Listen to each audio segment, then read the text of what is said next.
내 삶의 결론 여호와여 라는 말씀의 제목으로 함께 말씀 나누겠습니다. 내 삶의 결론 여호와여.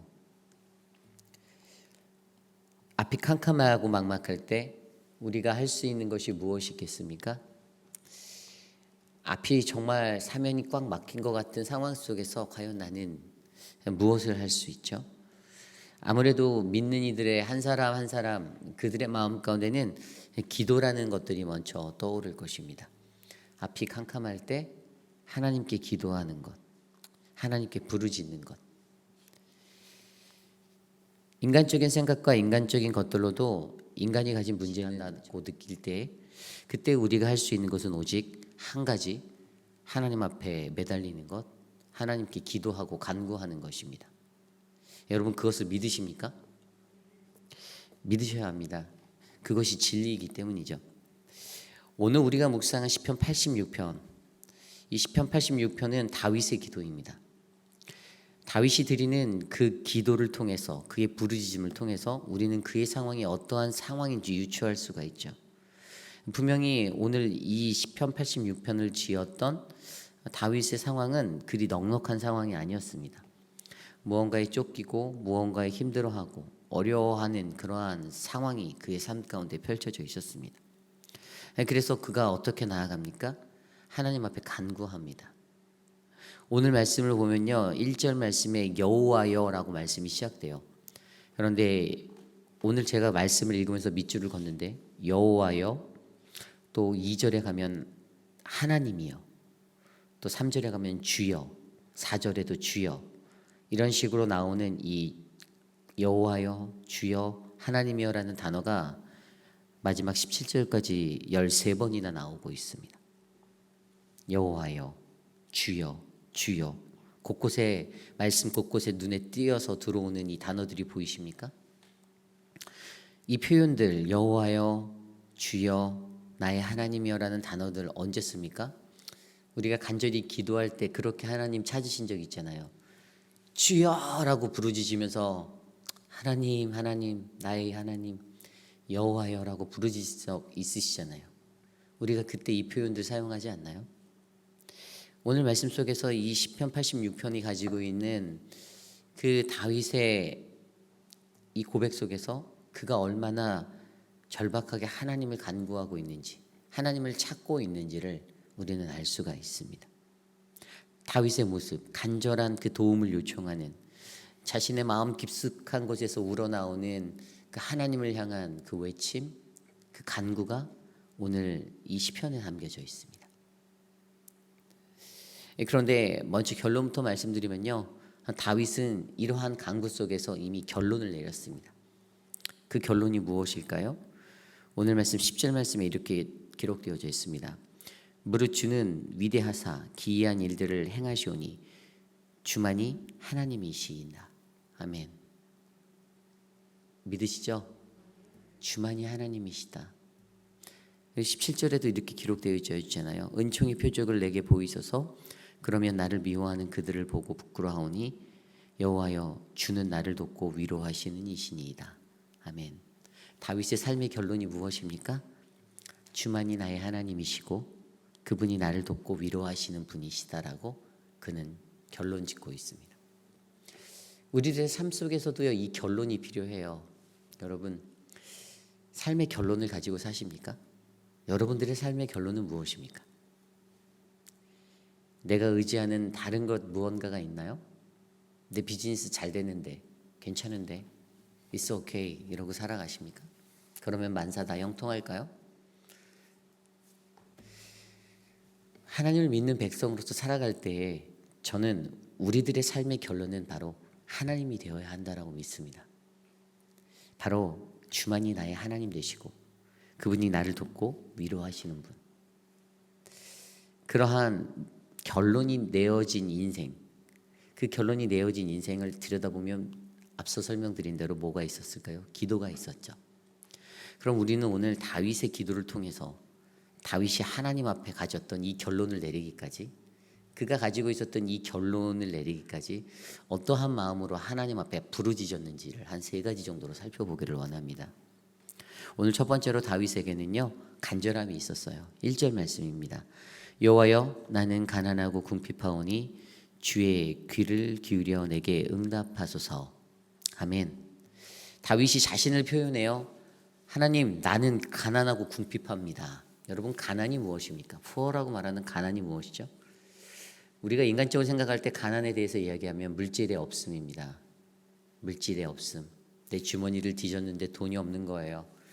내 삶을 돌아봤는데 내가 가난한 겁니다. 그럴 때 우리는 그것을 가난이다라고 표현합니다. 그런데 오늘 분명히 이 다윗의 삶이 물질적인 궁핍함 가운데 있었을 수도 있어요. 왜냐하면 도망하는 삶을 살았을 때 넉넉한 재물을 가지고 나올 수 없었을 거 아니에요. 그래서 그 물질적인 걱정을 했을 수도 있습니다. 하지만 제가 말씀을 묵상할 때 저에게 주시는 영적인 사이트는 이것은 영적인 가난함의 문제인 거예요. 저는 그것을 쉽게 말해서 간절함이다라고 정리했어요. 이 가난함을 간절함이다라고 표현한 거예요. 왜일까요? 갑자기 이 말씀 묵상할 때 제게 마태복음 5장에 나오는 산상수훈의 이야기가 생각났습니다. 팔복에 대해서 이야기하실 때 첫 번째가 뭐죠? 심령이 가난한 자는 천국이 저희 것이요. 옛날 성경에 보면은 마음이 가난한 자는 복이 있나니라고 표현되어 있어요. 근데 심령이 가난한 자는 마음, 헬라어로 이 심령이라는 단어 우리가 잘 알고 있는 푸뉴마로 쓰여진 그 심령이 가난한 사람. 제가 예전에 이 팔복에 대해서 말씀에 대해서 깊이 있게 묵상하고 제가 팔복이라는 교재도 만들어서 가지고 있거든요. 나중에 이제 리더십들에게 그거를 강의를 할 건데, 근데 이 팔복에서 이 가난하다라는 것에 제가 이 가난함이 무엇인지 굉장히 많이 생각해 보았어요. 그랬더니 말씀을 제가 이렇게 바꿔봤어요. 마음이 간절한 자는 천국이 저희 것이요. 천국은 예수 그리스도. 마음이 가난한 사람, 마음이 간절한 자에게는 예수님이 있다라는 겁니다. 저는 그 말씀이 그렇게 해석되어졌어요. 마음이 가난한, 그래서 우리에게는요 그 마음의 가난함을 유지하는 것이 중요합니다. 이것이 무엇이냐면 마음의 간절함을 가진 사람만이 예수 그리스도를 찾을 수 있다라는 것이에요.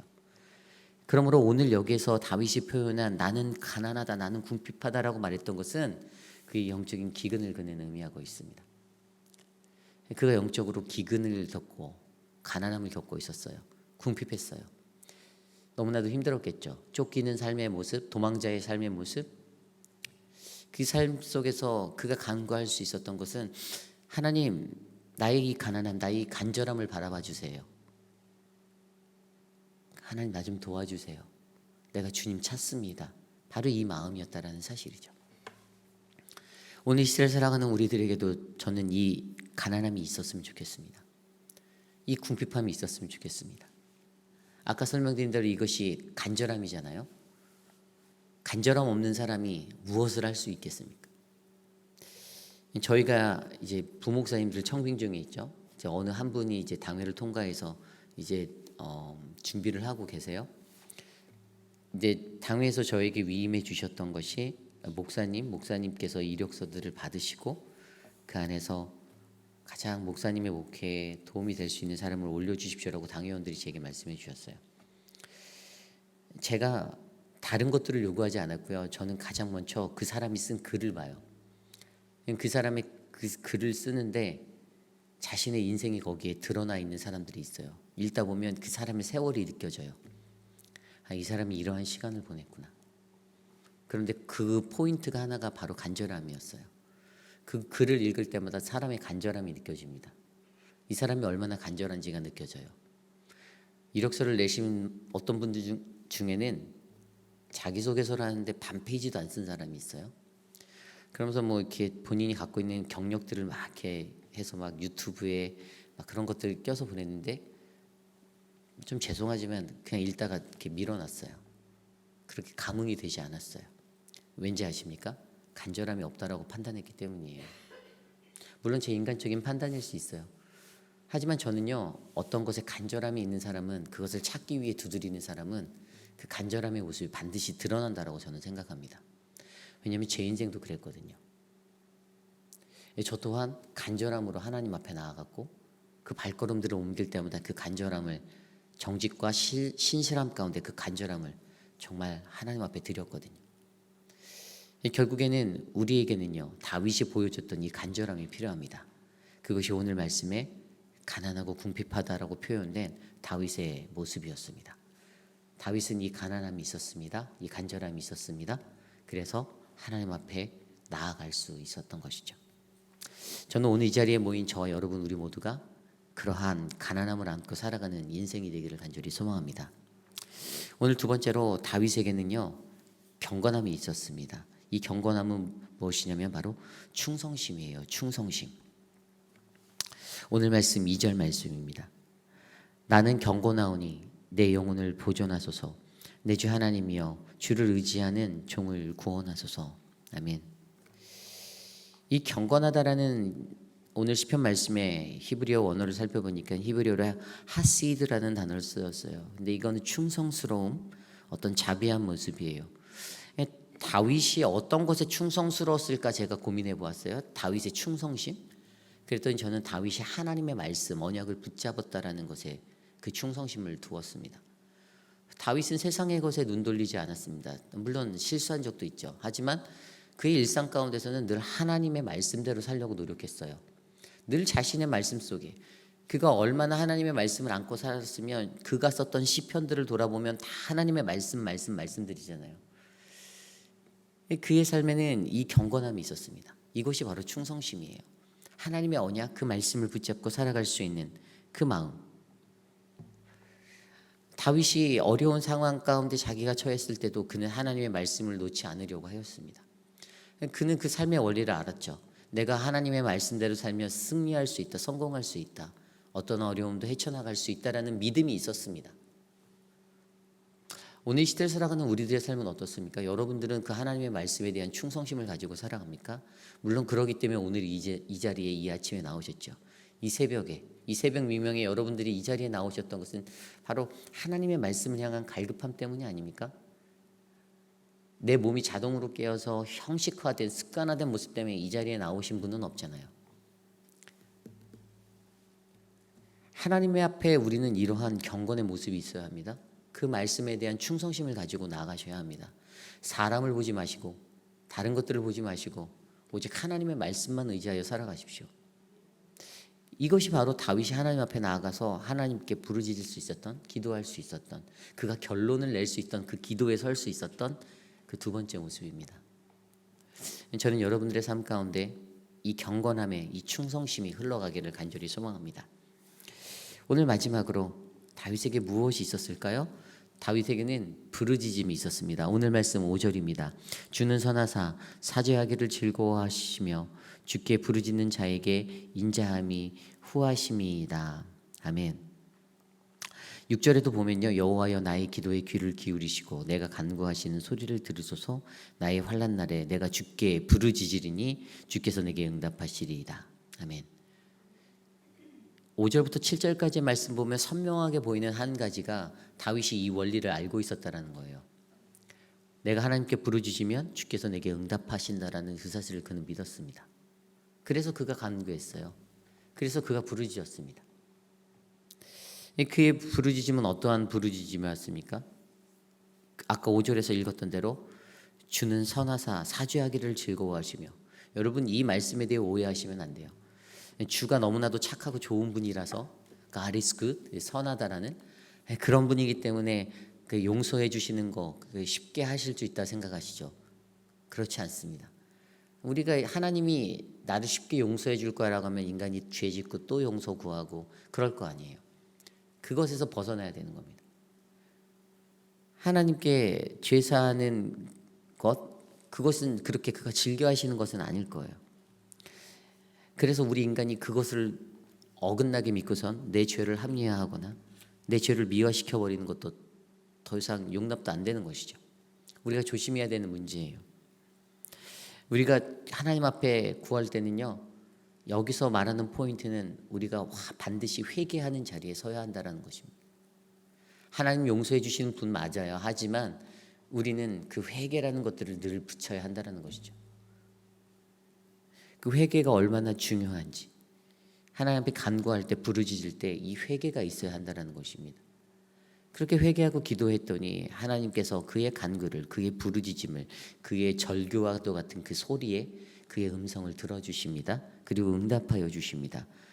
경험할 수 있게 되는 것이죠. 간절히 부르짖었더니 하나님이 경험시켜 주시는 거예요. 내가 어떠한 하나님이다라는 사실을. 나는 너의 음성에, 너의 그 세밀한 음성에 내가 듣고 나는 반응하겠다. 내가 이루어 주겠다. 내가 돕겠다. 내가 널 도와주겠다. 그래서 3절 말씀에도 그가 내가 종일 부르짖나이다라고 그가 말하지 않습니까? 다윗이 종일 부르짖을 수 있었던 원리는 이 부르짖음의 원리를 그는 알고 있었기 때문이에요. 간구할 때 반드시 들어주시고 반드시 들어주시는 그 하나님. 이 세 가지의 모습을 가지고 다윗이 하나님 앞에 기도합니다. 그리고 그가 내렸던 결론이 앞서 처음에 말씀드렸던 결론이죠. 주만이 나의 하나님이십니다. 주는 여호와여, 주는 나를 돕고 위로하시는 이시이다. 이 10절과 17절의 이 아주 핵심적인 강력한 메시지가 그의 삶 가운데서 울려 퍼질 수 있는 그 인생의 결론이 되었습니다. 그래서 사실 다윗은요, 자신의 삶을 돌아보면 범죄하든 범죄하지 아니었든 하나님께 간구합니다. 범죄하였을 때도 다시 간구합니다. 그리고 하나님이 또 다시 사용하여 주셨어요. 굉장히 축복받은, 은혜받은 인생이죠. 여러분, 우리들의 삶의 결론은 무엇입니까? 내 삶의 도움이, 내 삶의 도움의 어떤 결론이, 아니면 내 삶의 응답의 결론이, 내 삶의 구원의 결론이 무엇이 되어 있습니까? 저는 동일하게 주 여호와 하나님, 그분이 우리의 결론이 되기를 간절히 소망합니다. 내 삶을 아무리 돌아봐도 내 힘으로 할 수 있는 거 요만큼도 없습니다. 안 됩니다. 그걸 된다라고 믿는 것은 더 어리석은 거고요. 그렇다면 예수 제대로 믿으시길 간절히 부탁드립니다.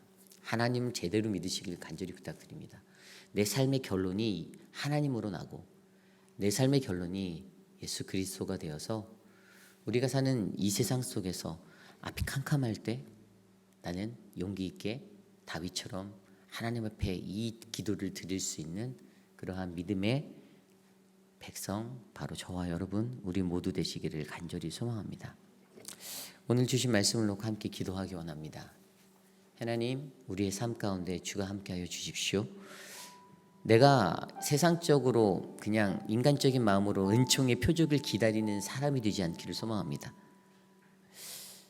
그냥 그저 주님이 주시는 그 표적들 바라보고 하나님 내가 주님 믿어요 라고 말하는 그 인생이 아니라 내 삶에서 깊숙한 곳에서 나의 부르짖음을 듣고 응답하시는 그 하나님을 확신하고 오직 주만이 나의 하나님이 되심을 내가 믿고 나를 돕고 위로하시는 그 하나님을 내가 의지하여 살아가는 인생이 될 때 하나님은 내 삶에 드려져 있는 그 결론을 통해서 내 안에서 역사하실 거라고 우리가 믿음으로 고백했으면 좋겠습니다. 이 시간 그러한 마음으로 함께 기도하겠습니다.